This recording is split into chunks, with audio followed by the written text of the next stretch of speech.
Here we are with my old friend and colleague Steve Flink of tennischannel.com. That's right. And well, in a day where Rafa Nadal, that we both said that was a favorite to get to the semi-finals and maybe farther, he lost. He lost in 5 sets to a guy who had played 5 sets even in the 2 previous matches. Yeah, it was a shocking defeat only because of the chances that eluded him, Ubaldo. He lost the first set badly, won the second, lost the third, came back to win the fourth and went up 4-2 in the fifth. Then he was serving at 4-3, 30 love. He didn't hold there. And then he had a break point the next game, he didn't get it. And they go to the tiebreak.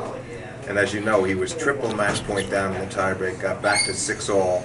And he missed an unbelievable forehand, a forehand that I've never seen Nadal missing such a forehand. Especially on such a big point, right? Yeah, and then Puig hit a winner on the last point. Yes, I was astonished because I thought his experience would count, and I thought he would surely find a way to, especially when he got back into the fifth, I thought he was sure to win.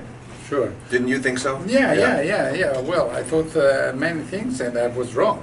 And so was I. And that rarely happens that we're both wrong. Yeah. And so we have 3 French in the quarters of finals at the US Open, first time since 1927 when they were the Musketeers, Borotra, Brugnon, Lacoste.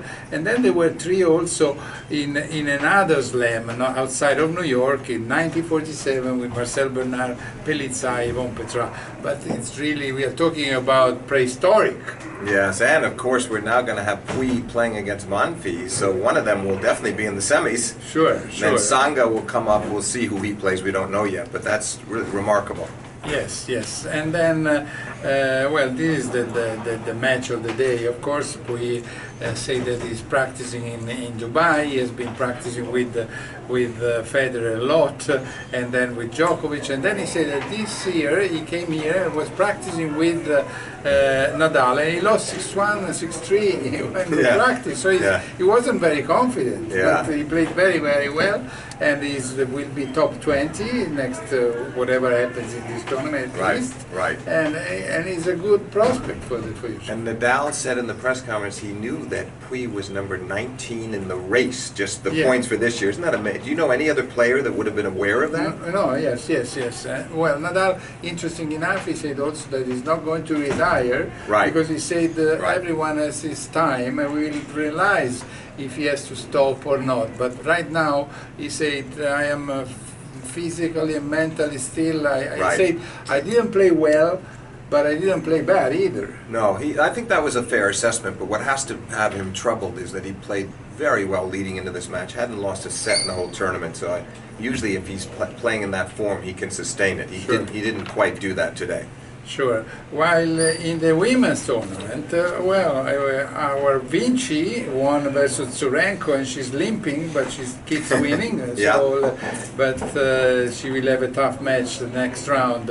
Whether Kerber, who is winning right now, she's up 1 set and 1 break in the second, versus Kvitova, and in the upper part, Wozniacki is coming back. She beats your girl, Madison Keys. Did you expect that? I thought she had a good chance, I really did, but I didn't think it would be straight sets the way it was, and she only lost to serve 1 time, and she played a very smart strategic match, and Keys had terrible problems off her forehand side today, and Wozniacki exploited it to the hilt.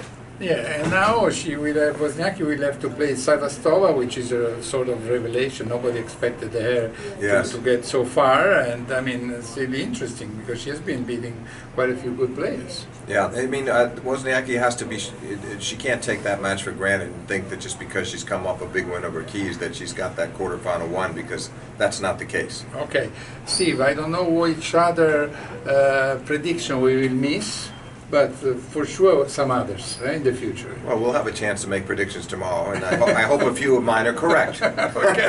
Thanks, Steve, and see you tomorrow from New York.